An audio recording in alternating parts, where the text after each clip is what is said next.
Olá, Gisele, Gabriela, bem-vindos. Olá a todos, boa noite. Eu não vou conseguir acenar para todo mundo, mas é um prazer estar aqui com vocês. A Miriam, que vai estar comigo hoje na live, já está aqui. Vou convidá-la para entrar. Vamos lá. Miriam, já te convidei. Olá, Renata. Ah, Boa noite. conseguimos Nossa, yes! pontualmente. É uma grande preocupação, né? Sempre se vai dar certo, se não vai dar certo essa entrada, né? Um pouco de frio na barriga com a Sim, tecnologia, né? é verdade, é verdade. Tudo Ah, bom? gente, tudo bom? Vocês sabem, né? Já vou dar uns minutinhos aqui para o pessoal ir entrando. Eu me diverti um pouco antes de entrar, porque aparecem os filtros, sabe? Eu fiquei escolhendo ali um filtro para ficar um pouco mais corada. Não sei se deu certo, porque agora eu não sei se eu tô com filtro ou sem filtro. Eu não sei como é que funciona isso também. Eu não sei qual, acho que esse óculos eu me sinto melhor. Eu tô Ah, aqui tá olhando os bom. óculos que eu vou colocar. É, gente, olha, eu sou a Renata Ferrara, sou advogada, entusiasta das práticas colaborativas, trabalho com direito de família e sucessões, e estou aqui com vocês hoje para participar de uma das lives da semana, né, segunda semana do Divórcio com Respeito. Vou falar um pouquinho aqui rapidamente para lembrar vocês que nós já tivemos ao longo dessa semana muitos encontros, pessoas com bagagem prática, com experiência, temas palpitantes, importantes para a nossa reflexão, para a mudança de hábitos, para a abertura de horizontes. E essas lives estão todas gravadas no perfil Divórcio com Respeito. Convido vocês a ouvirem as lives, aquelas que vocês não conseguiram acompanhar, compartilhar com quem achem que pode interessar. Também deixar os seus recados, dúvidas, feedback, tudo isso é muito importante até para que a gente possa pensar nos temas que vocês precisam, que ajudam, que possam ajudar aí no dia a dia de todo mundo, né? Então, por favor, fiquem à vontade para fazer esse feedback e esses comentários. E hoje, aqui comigo está a Miriam Bobrov, que é profissional de saúde mental, colaborativa, mediadora familiar e que tem aí uma bagagem incrível, prática e teórica e muita coisa para compartilhar com a gente hoje, né, Miriam?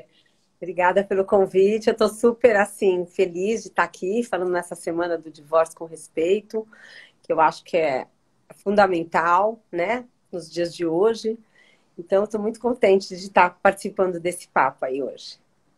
E hoje a gente vai falar sobre a importância e o desafio que é construir uma boa comunicação entre os pais, não é? E Miriam, entrando aqui um pouquinho nesse nosso tema, né?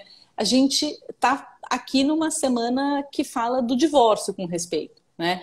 Mas pensando um pouquinho sobre a comunicação, pensando sobre esse desafio e essa importância da comunicação entre os pais, né?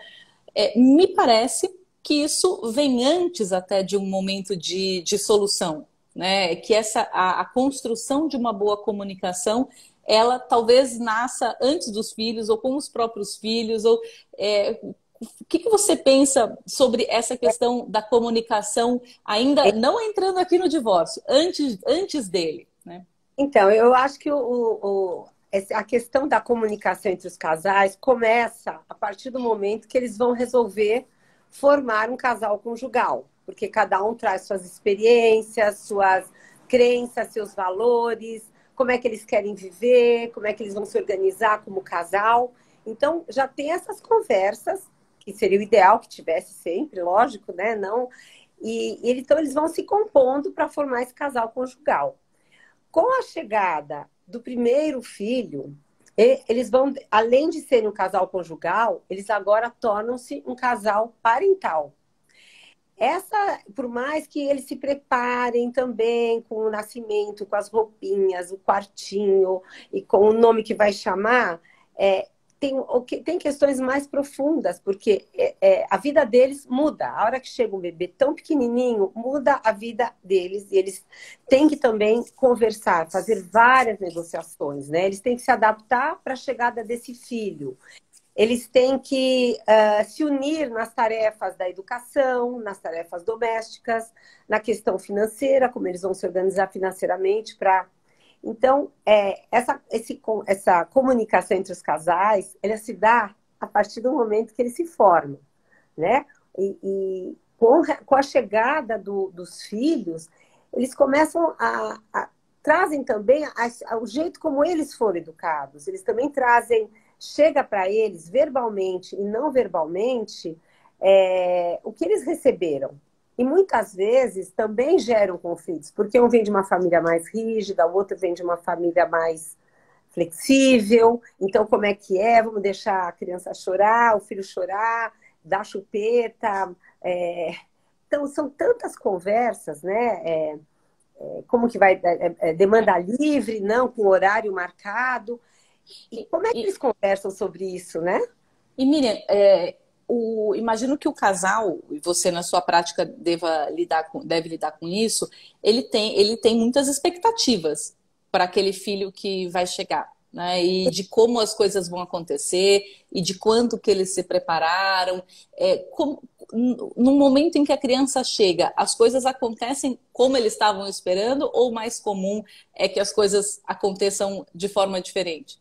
Eu acho que a expectativa nunca bate com a realidade. Então começa daí, né? Eles podem pensar no nome, eu acho que essa criança vai ser calma porque mexeu menos na barriga, mas a criança chega, ela é única, né? Cada criança, mesmo que você tem 4 filhos, cada filho vem com uma demanda, vem com um jeito de ser, né? Então, geralmente não bate, né? Com as expectativas. E aí conversar sobre isso e entender a frustração de cada um e como lidar com isso também é importante, então. É super importante, é importante porque, de repente, tem uma criança que tem muita cólica, então eles não sabem como lidar. Então, qual vai ser a rede de apoio, o que eles têm que fazer?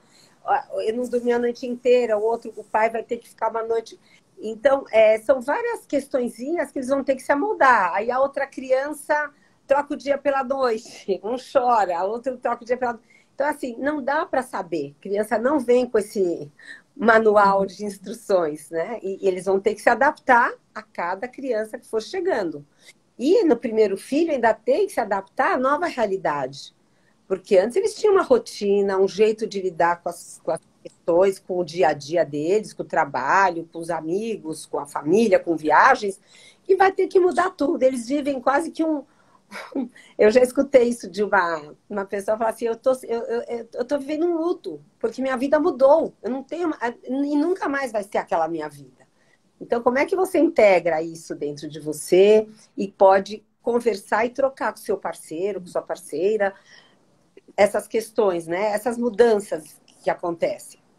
E Miriam, o tema da nossa live, né, o nome da nossa live é a importância e os desafios de construir uma boa comunicação. E esse título traz para a gente já uma dica de que, primeiro, então não é nem fácil construir e não é nem fácil, né, construir essa boa comunicação.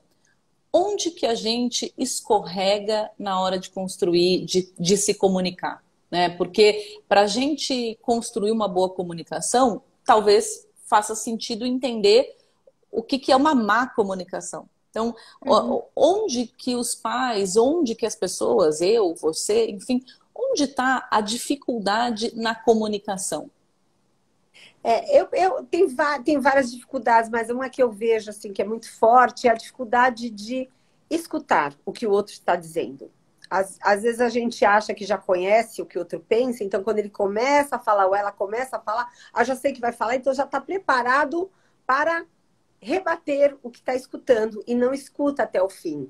E ao invés de rebater ou falar, perguntar, mas me fala de que lugar você está falando, por que você está com essa ideia, por que você está pensando assim, por que você está chateada, por que você está nervosa, né? O que está, né? e não já, ah, ela vem de novo, você tá assim, você tá nervosa.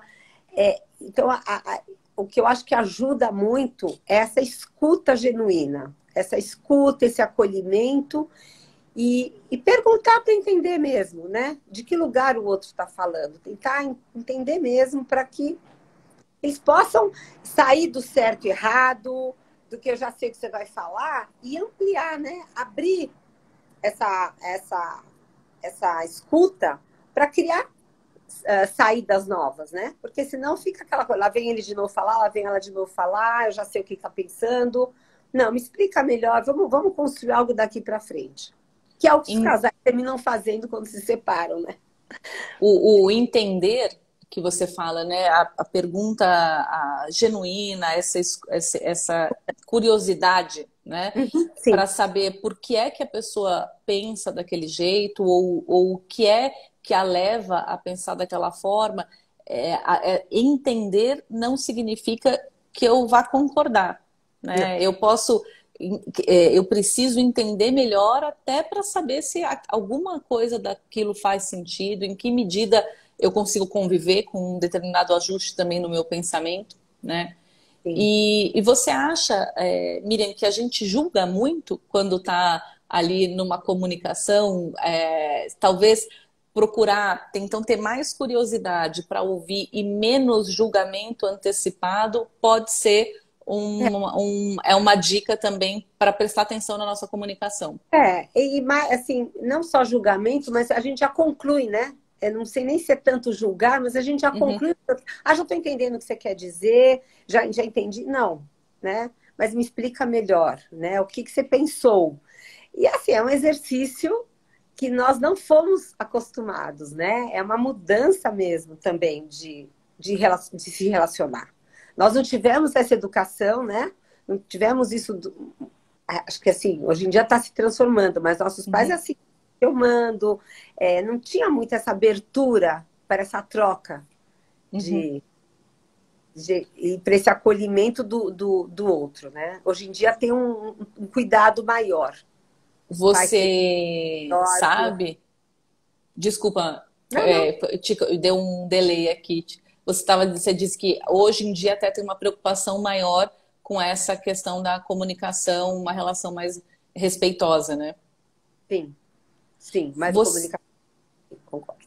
você sabe, Miriam, que eu estava pensando aqui, aí eu até ia dar esse exemplo, eu falei, gente, será que, olha, eu falei por cima da Miriam, de repente, quem está assistindo a gente vai falar, tá vendo? Ela praticou exatamente o que ela vai falar, que é o seguinte, isso é uma reflexão para nós, né?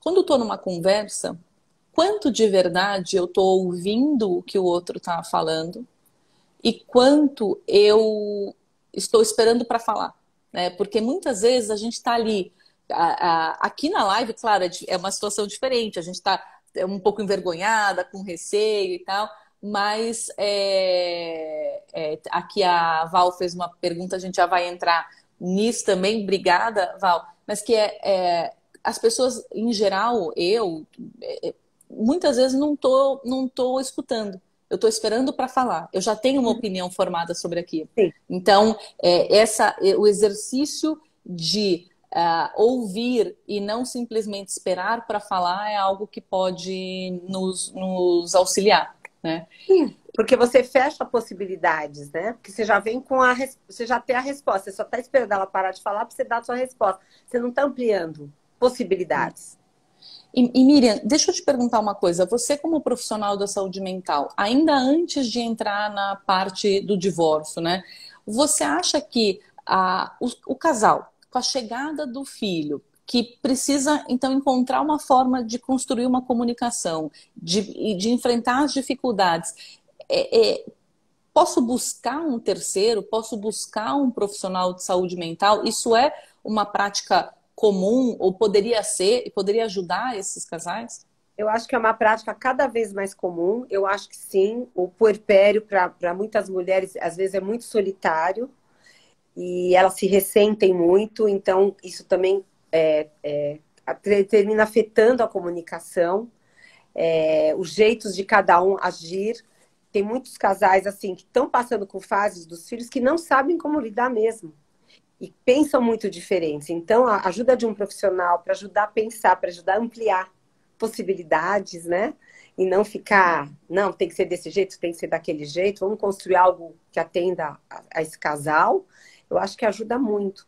Eu acho que e é uma prática que tem acontecido cada vez mais. Então, a busca por um profissional, um terceiro, pode ser uma boa ferramenta também na Sim, construção dessa boa comunicação. Tudo bem a gente não saber se comunicar, o importante é reconhecer e buscar caminhos para criar essa habilidade, né, de sim, comunicação.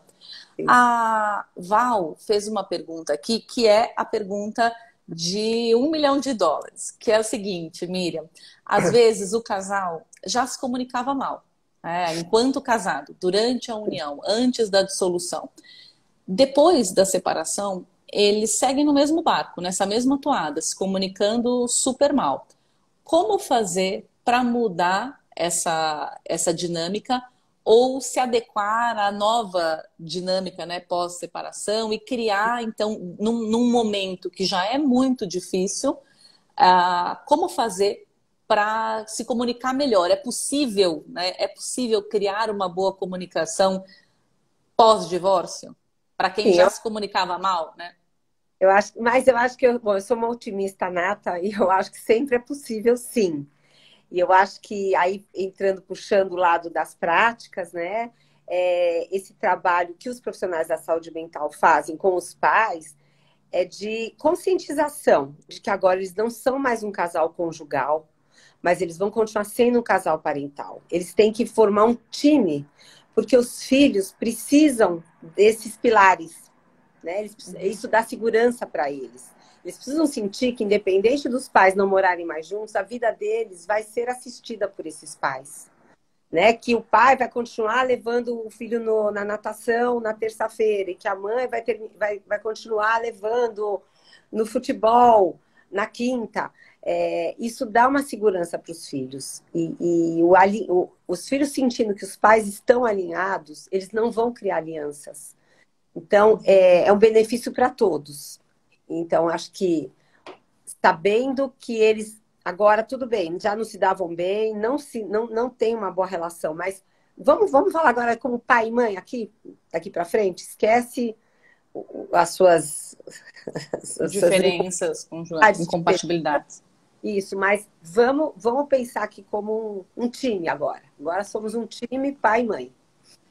Pensando nessa pergunta da Val, né, a minha vontade, logo que eu terminei de ler, Val, que era, né, como fazer para mudar, pensei o seguinte, começando assistindo as lives da semana Divórcio com Respeito.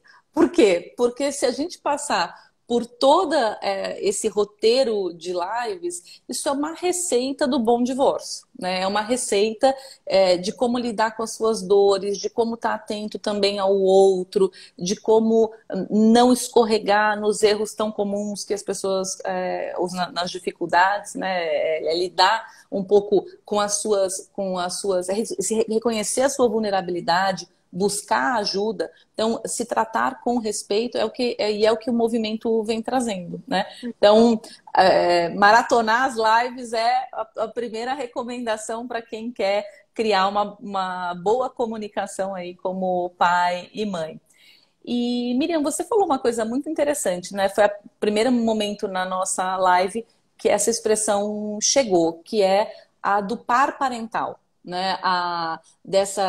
Uma coisa é o casal conjugal, outra coisa é o par parental. Conta um pouquinho para a gente sobre isso, né? O que é o casal conjugal, o par parental? Como é que eles formam esse sistema? Como é que funciona isso?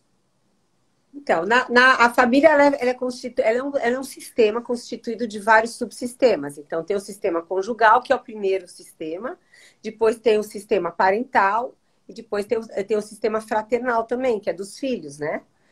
E quando a família, a gente não fala mais que a família acabou, né? A família se Uhum. transformou porque esse casal, esse par conjugal deixou de existir, a gente tem que focar mais nesse outro subsistema que é o par parental. E também, eu acho também, falando dos filhos também, né?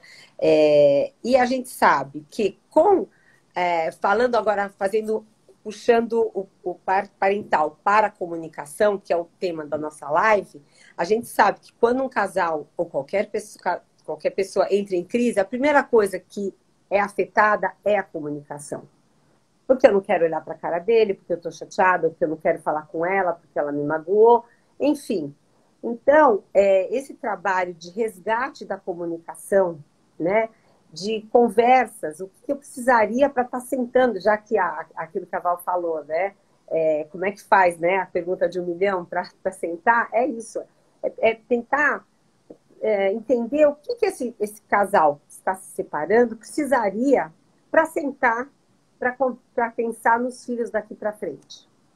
Então, saber qual foi a autoimplicação de cada um na história, né? Reconhecer qual foi a minha participação na história. Nunca é de um lado só.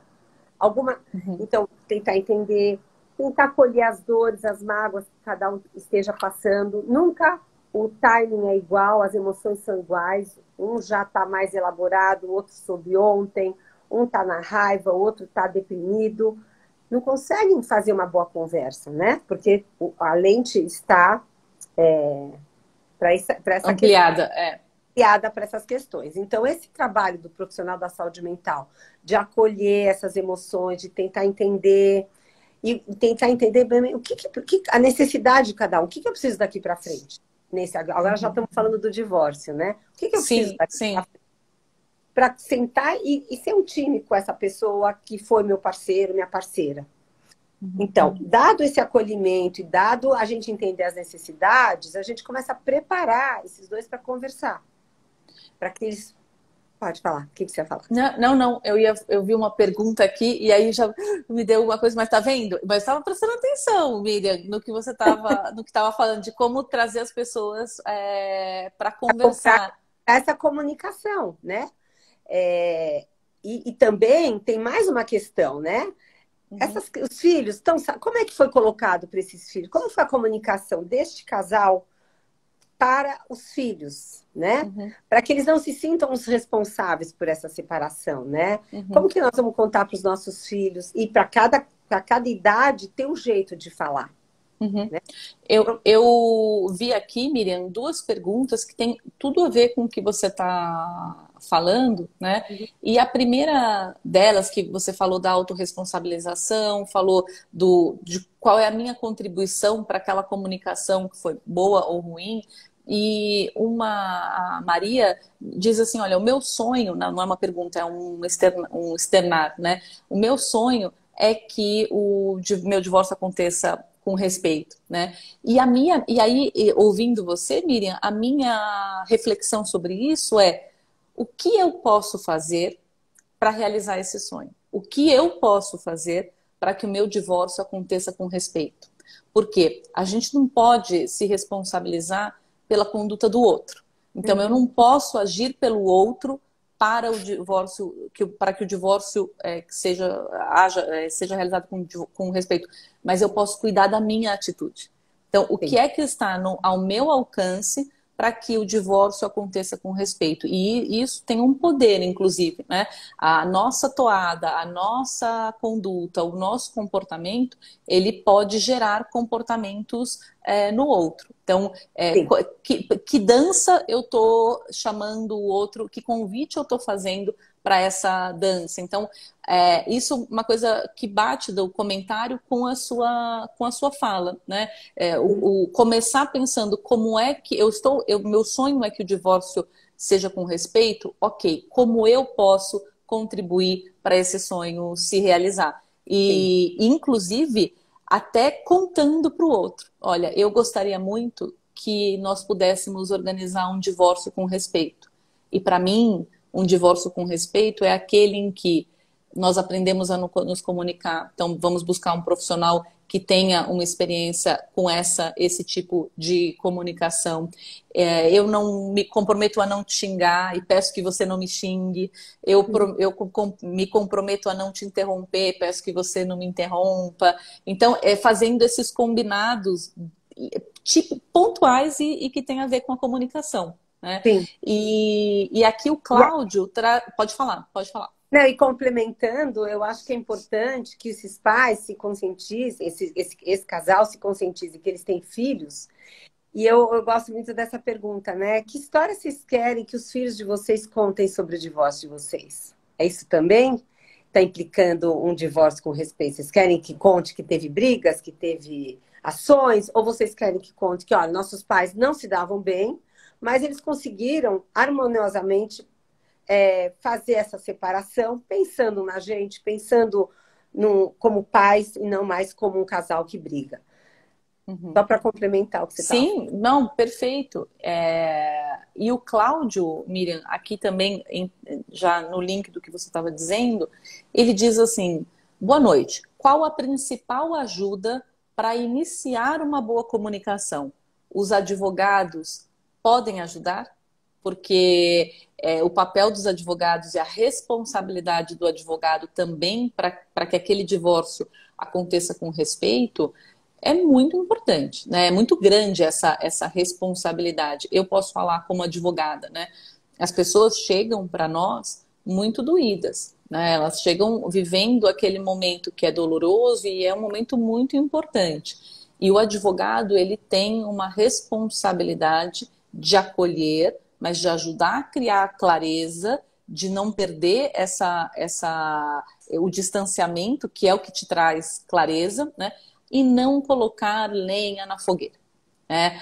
Então existe uma preocupação que eu vejo dos advogados que conhecem as práticas colaborativas, que é inclusive de divulgar e de trazer outras pessoas para conhecer um pouco mais dessas ferramentas colaborativas, porque a imagem do advogado ainda é aquele que põe lenha na fogueira, aquele que, ao invés de tentar arrefecer os ânimos, assopra ali para aquilo subir alto, né? Então, o advogado, Cláudio, ele pode ajudar. Se for um advogado, inclusive, que já está iniciado e preparado nessa linha. Então, não dá para buscar qualquer advogado. Se eu quero um divórcio com respeito, eu preciso buscar um advogado que esteja alinhado com este meu desejo. Não posso pegar o super beligerante, aquele conhecido por aquela palavra, né? Vai arrancar tudo do outro, vai não sei o quê. Blá, blá. Não é uma guerra, né? É um momento de transição, é uma mudança, é a criação de um novo começo. Eu preciso ter um fim para ter um novo começo e se eu quero que isso aconteça com respeito, eu preciso buscar pessoas que estejam alinhadas com isso, né? Então é uma boa coisa que a Maria diz assim, olha, é verdade, qualquer advogado não dá, né? Então, realmente, eu preciso ter o cuidado de que profissional eu vou escolher, né? Se buscar de boas referências, a gente tem o site do Instituto Brasileiro de Práticas Colaborativas, que tem as referências dos advogados colaborativos em diversos estados do país. Então, a informação existe, gente, precisa saber como procurar. Pode colocar assim, fazer uma busca na internet, práticas colaborativas, divórcio colaborativo, conversar com as pessoas que já passaram por isso. Então, voltando aqui à autorresponsabilização, né? Como é que eu posso contribuir para o meu divórcio acontecer com respeito? Me cercando de profissionais que estejam alinhados com essa iniciativa também, né? E Miriam, você, olha, parece brincadeira, mas já passou meia hora. Não sei, o tempo aqui voou, né? E eu queria entrar num tema que fala aqui do par parental, né, e do casal conjugal, é que você acha que, então, já que as grandes crises de comunicação também estão ligadas, muitas relativas à questão dos filhos, ou mesmo com a mistura, né, desse sistema, desses dois pares, se as pessoas tiverem, durante ainda a união da família, mais clareza sobre que existem dois subsistemas, o casal conjugal e o par parental, se as pessoas tomarem consciência disso e não deixarem as mágoas aqui do âmbito conjugal interferirem no parental, ou pelo menos se policiarem para isso, Então, ter mais clareza sobre a existência desse sistema e dos subsistemas, isso pode ajudar na boa comunicação, tanto durante a vida em comum, quanto numa eventual dissolução lá na frente? Sim, porque esses subsistemas, eles é uma engrenagem, né? Imagina um sistema, né? Então, olha, eu tô cansada, então eu não vou na festa com você, porque... Então, deixa de cuidar do casal conjugal, porque tô cansada, porque eu dei de mamar, ou porque o nosso filho acordou a noite inteira. E assim, acho que mais do que... eu acho que eles têm que ter consciência que tem que cuidar de todos esses subsistemas, né? Não pode deixar um atropelar o outro, ou um influenciar demais o outro. Agora, no começo, quando nascem as crianças, quando as crianças são pequenas, até 2 anos de idade, fica muito difícil, né? Você poder cuidar. Porque a própria mulher que está amamentando, ela geralmente, né, os primeiros 2 anos, até o primeiro ano, vamos dizer assim, ela está muito envolvida com o filho. Então, ela não cuida tanto. E cabe ao cônjuge a saber que é um momento que vai passar, né? E também fazer um pouco desse corte, né? Puxar um pouco, olha, acho que a gente está muito envolvido. Então, assim, é ter um pouco de consciência, mas lembrando que no começo é assim mesmo. Vão se misturar. Mas Você eu acho que viu? a boa comunicação, e eles conseguem se escutar e se alinhar, entender o momento do outro, né? Não assim, então você está dando de mamar, então eu vou sair com meus amigos, ou vou sair com minhas amigas, porque eu não tenho nada para fazer aqui. Isso Miriam, gera... e sobre isso, você viu um vídeo? Não sei quem está acompanhando a gente se já viu esse vídeo. E aí isso traz para a gente que a comunicação ela não é só palavra, né? O gesto, o corpo, tudo é comunicação. Que a mãe está amamentando o filho na cama e está, né, curvada assim para baixo.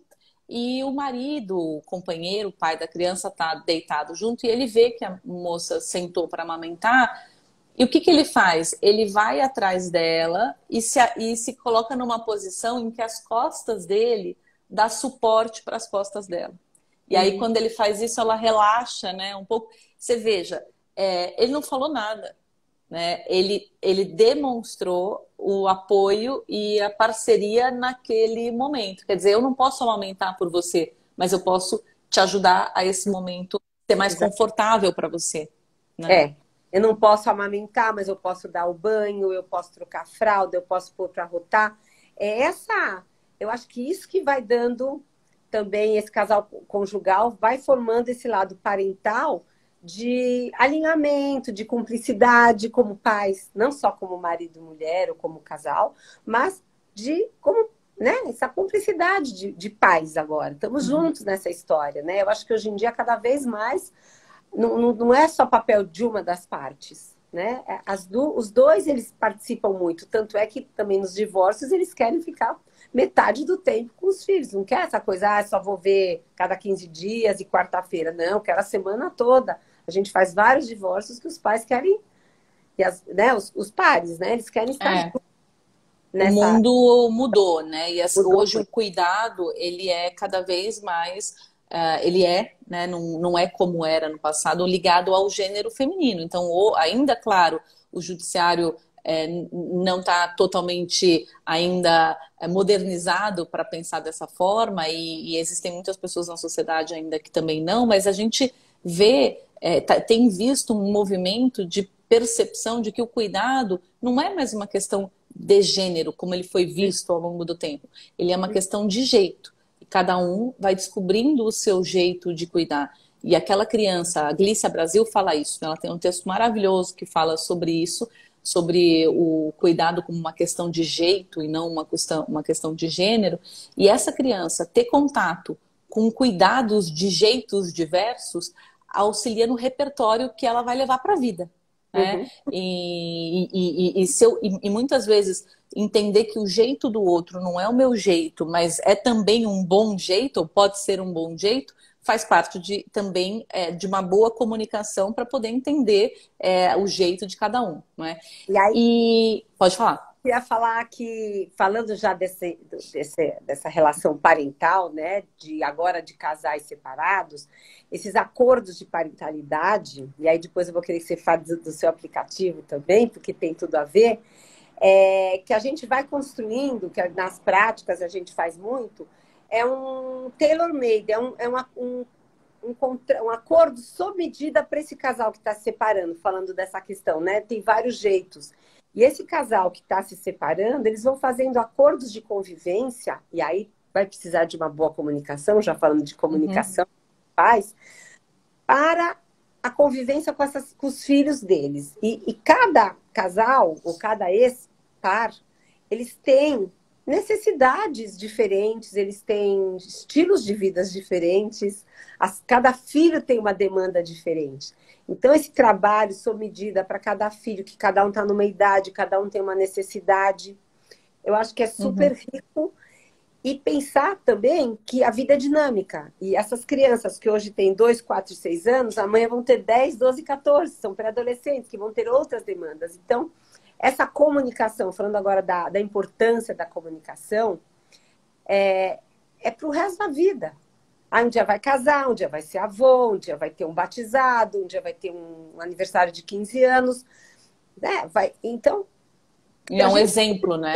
Da comunicação desses ex-cônjuges, como pais agora, falando como parentalidade, é um ganho para todos. Porque é muito difícil, cada vez que acontece alguma coisa, ter que entrar no judiciário, ter que usar de um advogado para poder resolver questões, às vezes, simples, né? De uma pequena viagem que eu quero ir visitar minha mãe no Nordeste. Não, vai ter que ter autorização, ou em Portugal, sei lá. Então, eu acho que essa comunicação dos pais, eu acho que ela é fundamental, um trabalho fundamental para um divórcio respeitoso. Falando já de divórcio com respeito. Quase bati aqui no fio, você viu que dei até uma... Desculpa, gente. E deixa eu perguntar uma coisa, Miriam. Você falou do aplicativo, né? Sim. Você acha que se um aplicativo que ajude os pais a organizarem a vida dos filhos nos seus diversos aspectos, a rotina. Então, a convivência, e quando a gente fala convivência, a gente está falando de casais já que passaram por uma dissolução. Mas, por exemplo, a consulta médica, a festinha da escola, o dia que ele vai ficar com a avó, com a outra avó, enfim, se eu pudesse compartilhar essa informação, né? Porque muitas vezes dentro da família e dentro da união, essa informação fica concentrada com um e que vai compartilhando com o outro. Então, se a gente pudesse ter isso num lugar de acesso fácil, né? Então, e que eu pudesse também organizar a conversa dos pais em relação às questões dos filhos, organizadas por assunto, de modo que eu não preciso ficar olhando aqueles zilhões de e-mails para achar WhatsApps, para poder achar a resposta de um, o que o outro falou, que eu pudesse também organizar ali a questão dos gastos, né, de uma despesa, do controle das despesas, um aplicativo que ajudasse as famílias, que servisse para isso, poderia ser uma boa ferramenta para ajudar na construção dessa comunicação e dessa relação e da clareza do par parental. Você acha que isso ajudaria? Pode ajudar, tudo é bom. Por quê? Mesmo que o casal não se separou. Quantas vezes a gente escuta assim, mas eu te falei que tinha festinha de fulano. Ah, mas você não falou, não, eu te falei. Então, assim, tá tudo registrado lá, né? Então, uma vez por dia, olha lá a rotina do que tem que fazer. Era ter o dia de buscar na escola. Não, não era. Imagina, eu te falei que eu tinha uma reunião. Então, eu acho que ajuda, evita conflitos. E isso você não precisa usar só com pais separados. Você pode ser uma rotina, né? Tem gente que adora planilhar tudo, né? Põe tudo na planilha. A filha é assim, tudo é planilha, ela põe tudo, ela organiza. Então, para ela ajuda super. Para quem também não é tão organizado, é bom porque organiza. Sim, então... gente, eu não estou falando de uma coisa do futuro, estou falando de uma coisa que já existe. Esse aplicativo já existe. Conta um pouquinho. Esse aplicativo já existe, ele chama Os Nossos, né? e ele foi criado pela Dora Awad, que é mediadora. A ideia foi dela, ela que fundou esse aplicativo, e depois, mais adiante, a Luciana Grimber e eu nos tornamos sócias desse aplicativo, nos apaixonamos pela ideia de que as pessoas possam ter uma ferramenta para organizar a vida dos filhos, e isso ajuda a ter o casal conjugal. Então, não estou falando nem de um casal divorciado, mas a ter clareza sobre a existência desse par parental. Quer dizer, para além da nossa relação conjugal, nós temos um projeto parental, nós temos um projeto em comum, nós temos aqui assuntos que são relacionados aos nossos filhos. E e o que eu acho muito bacana é que num local onde as informações elas são acessíveis a ambos, eu evito o controle, o poder que a informação acaba significando no momento de uma ruptura futura, né? Porque a gente tem aquela situação assim, alguém sempre exerceu uma determinada função ali dentro da família. Então, eu que levo no médico, eu que cuido disso, eu que faço aquilo, e vou compartilhando quando o outro pergunta. Então, não é uma coisa tão democrática, né? A informação ela acaba ficando concentrada com um ou com o outro. E o que a gente vê é que no momento final ali da dissolução, quando ela acontece, essa informação ela é poder. Então, quem sempre fez não quer abrir espaço para o outro, ou muitas vezes quer que o outro exerça, mas não quer ajudar, não quer abrir esse espaço. Ao passo que, se na criação do hábito da família a informação for compartilhada naturalmente, ou seja, se na criação desse par parental, se no curso dessa vida em família, eu criar o hábito de construir junto a rotina do filho, as despesas, a comunicação. No momento em que, se vier a me separar, eu vou continuar fazendo aquilo que eu já fazia dentro da minha vida em família, né? A gente pode impactar positivamente com o aplicativo e diminuir o grau de conflitos das questões parentais nas dissoluções. Então, este é um aplicativo que tem até um slogan muito bacana, que é: pais conectados, filhos bem cuidados. Quanto mais conectado esse par parental estiver, melhor ele vai ser capaz de cuidar dos filhos. E aí, Miriam, aquilo que você falou da importância da manutenção do par parental no momento da dissolução, né? Eu fico pensando assim, puxa, num momento em que os filhos mais precisam do par parental unido, forte, para ajudar nesse momento, é um momento que eu menos quero falar com aquela pessoa, que em geral eu não quero nem ver pela frente.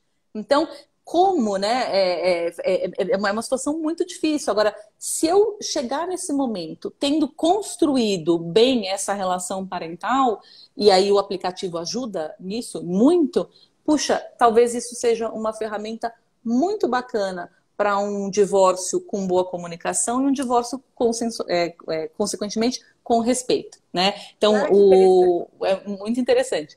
Renata, que eu achei legal, porque esse aplicativo, ele também fala de comunicação entre pais, mas de uma maneira virtual, bem moderna, bem atual.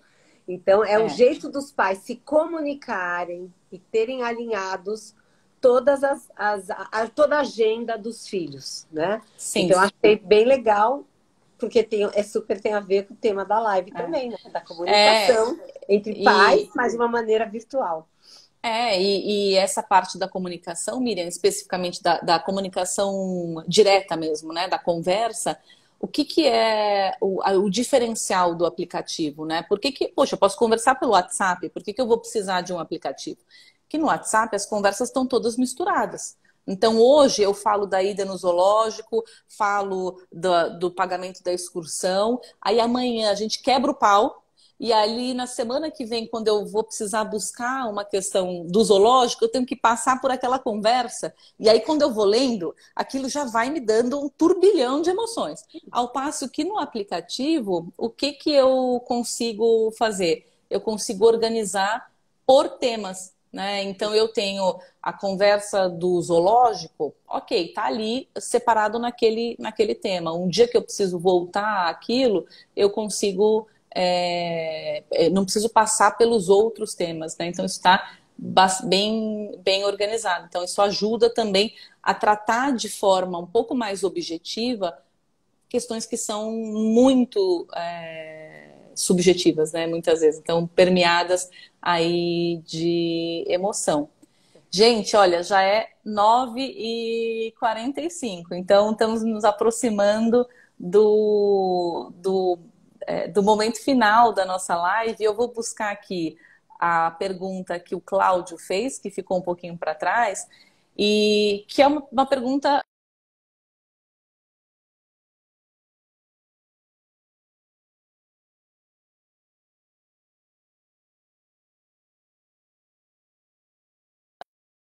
judicial. Tem um limite para continuar a comunicação? E aí eu acho que talvez ele esteja falando assim, quando é que eu posso, quando é que eu concluo que não dá mais? Dá um basta, olha, não adianta, eu não consigo, eu não tem jeito, vou aí para o judiciário porque eu não consigo mais conversar. Como fazer isso, né? Existe esse momento? Como identificar essa situação? Eu acho que primeiro, de novo, eu acho que as partes têm que se autoimplicar nisso, né? Se elas, porque assim, esse espaço, né, de conversas, eles têm que, as partes precisam querer, né? Tem que ter a voluntariedade de cada um. Se eles acham que eles não conseguem conversar porque tem muita violência verbal, eles têm muita agressividade, aí a parte deles que tem que resolver. Não cabe a gente falar, vai para uma ação. É eles que vão chegar nessa conclusão que... Agora, eu acho interessante porque eu acho que quando eles participam, eles se autoimplicam e eles se autorresponsabilizam pelas decisões que eles estão tendo. A hora que você entrega para o judiciário, está na mão do judiciário. Eles podem sair muito bem, eles podem sair muito mal. Então, sempre uma conversa, uma tentativa de comunicar-se e um esforço de cada uma das partes para tentar chegar no consenso é muito mais rápido, é muito menos doloroso e é muito mais produtivo. Então, não sei se eu respondi a pergunta do Cláudio, mas eu acho que a gente não cabe a gente falar vácuo de judiciário. São as partes que tem que falar, a gente não está conseguindo se entender e a gente prefere entregar para um terceiro. Eu vou completar um pouquinho a resposta falando um pouco da minha experiência, Cláudio. Assim, eu não considero o litígio, o processo, como uma opção dentro de um cenário, um cardápio, e você diz, eu posso tentar uma mediação, eu posso tentar uma conciliação, eu posso tentar práticas colaborativas, eu posso fazer uma terapia e eu posso brigar, eu vou escolher brigar. Né? Eu acho que não é esse o mindset que a gente tem que levar e tem que considerar no litígio. O litígio, o processo, ele é uma falta de opção. Então, eu não tenho outra opção, eu vou para aquele caminho. Por quê? Porque quando eu vou para o judiciário, eu começo perdendo. Eu começo perdendo o poder de decisão. Porque, como a Miriam falou, eu estou entregando para um terceiro a decisão sobre uma coisa que tem a ver com a minha vida, com a vida da minha família. Então, eu já estou perdendo esse poder de decisão. Então, tem situações em que a conversa é inviável. Você tenta, chama para conversar, a pessoa te deixa falando sozinho. Não tem jeito, preciso ir para o judiciário. Ou preciso procurar um profissional que vai convidar aquela pessoa para uma mediação. Eu já vi isso acontecer, né? Comigo mesmo, numa situação que envolvia avós, netos, e eu fui procurada para ajuizar uma ação. E eu disse, mas vocês tentaram conversar? Não, mandei um telegrama. Mandei um telegrama para as outras pessoas, convidando para uma mediação. E ela procurou uma advogada com aquele telegrama, a advogada percebeu que havia um ambiente para uma conversa e o casal, na verdade não era casal, era avós e filha, e era uma questão envolvendo o neto. A gente conseguiu construir e reaproximar a filha dos pais. Então, você veja, se eu tivesse ajuizado de cara uma ação, talvez isso nunca tivesse reconstruído. Então, tem uma questão de sensibilidade. Agora, tem uma situação que eu acho muito importante, que é assim, muitas vezes o judiciário serve, Cláudio, para também tentar reequilibrar as pessoas. Então, é assim, se eu tenho uma pessoa que se coloca numa posição de poder em relação a uma criança, por exemplo, então, de pai, da mãe, que não permite a convivência, que não permite a participação do outro, que trata aquilo como se fosse um apêndice seu, muitas vezes eu não tenho liga para começar essa conversa sem que a pessoa que está alijada da convivência seja trazida para perto. Então, muitas vezes, a gente vê também isso nas questões de família, uma ação que começa, que eleva uma das partes, então garante a convivência com o filho, garante... E depois disso surge a oportunidade de uma conversa. Por quê? Porque você recolocou as pessoas numa posição mais equilibrada. Então, não existe uma resposta certa para a sua pergunta, Cláudio. É preciso sensibilidade e análise específica do seu caso concreto, tá bom? Miriam, olha só, essa é a última live da semana da segunda semana do divórcio com respeito. Amanhã de manhã, na programação, tem a live de encerramento, às 10 da manhã, se eu não me engano. Confiram, por favor, aí no roteiro do perfil. E a gente está chegando aqui no encerramento da nossa live, no nosso bate-papo sobre comunicação. Você gostaria de deixar uma mensagem final para as pessoas que tiveram com a gente, com as pessoas que vão depois assistir essa live? O que você pode dizer como mensagem final? Eu acho que bom, né? Já dizia o Chacrinha, né? Comunicar é tudo, né? Mas eu acho que a comunicação, ela é a base de qualquer relação. Qualquer relação, né? Ela funciona com comunicação, seja verbal, seja através né, do não verbal. Então, eu acho que criar esse espaço de conversa, de conciliação, de consenso, né? Que a gente acabou de falar de judiciário, essa possibilidade, né, de eu me auto-implicar e de me responsabilizar pelo que eu estou construindo com o outro, seja num casamento, seja no nascimento de um filho, seja num divórcio, eu acho que é um ganho muito grande. Então... Miriam, olha, muito obrigada. Uma mensagem, né? O que eu queria dizer aqui, pensando um pouco nessa pegada da semana, né? Divórcio com respeito. Eu queria dizer para as pessoas também entenderem pensarem, né, que tem situações em que eu consigo fazer um divórcio consensual. Tem situações em que eu consigo construir o consenso, em que a mediação é bem-vinda, em que as práticas colaborativas são bem-vindas e que neste ambiente eu tenho mais possibilidade de ter o respeito. Ele é um ambiente que gera saúde. Eu participei hoje, ao longo do dia, de uma mediação e ao final, conversando inclusive com a Olivia Furst, uma grande advogada, mediadora aqui, né, do Rio, e a gente chegou a essa conclusão, né? Como o ambiente do consenso, o ambiente da construção de consenso, ele é um ambiente que gera saúde. É um ambiente onde as vulnerabilidades podem ser fortalecidas, né? Então a pessoa, eu não torno aquela vulnerabilidade, aquela fragilidade mais aguda. Então, como as pessoas se empoderam dos seus sentimentos, como as pessoas elas se empoderam da sua fala, como elas reconhecem o espaço e se sentem à vontade para falar e para construir e para dar ideia e para estar num brainstorm. Então, esse é um ambiente que o judiciário não possibilita, né? O judiciário não é um ambiente que gere saúde. No entanto, mesmo quando a gente está no judiciário, é dever das partes, é dever dos advogados buscar atuar com respeito. Mesmo no litígio, então o litígio ele não há de ser sinônimo de desrespeito. Então eu acho que essa é a mensagem, a comunicação respeitosa. A gente estava falando aqui especificamente da comunicação de pais, mas para fechar, eu acho que a comunicação respeitosa ela é bem-vinda em qualquer lugar. E eu acho que essa é uma reflexão que a gente precisa levar. Como faço para que a minha comunicação seja respeitosa, onde eu estiver, no ambiente em que eu estiver, porque isso pode contagiar as pessoas e ajudar a gente a construir um caminho melhor ou pior. Então, essa é a minha mensagem para quem está conosco aqui e para quem vai assistir depois essa live.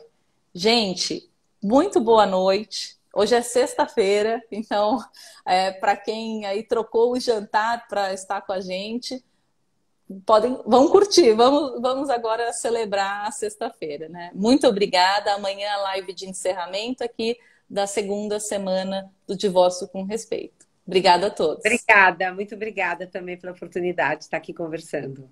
Beijo para todos. Tchau, tchau.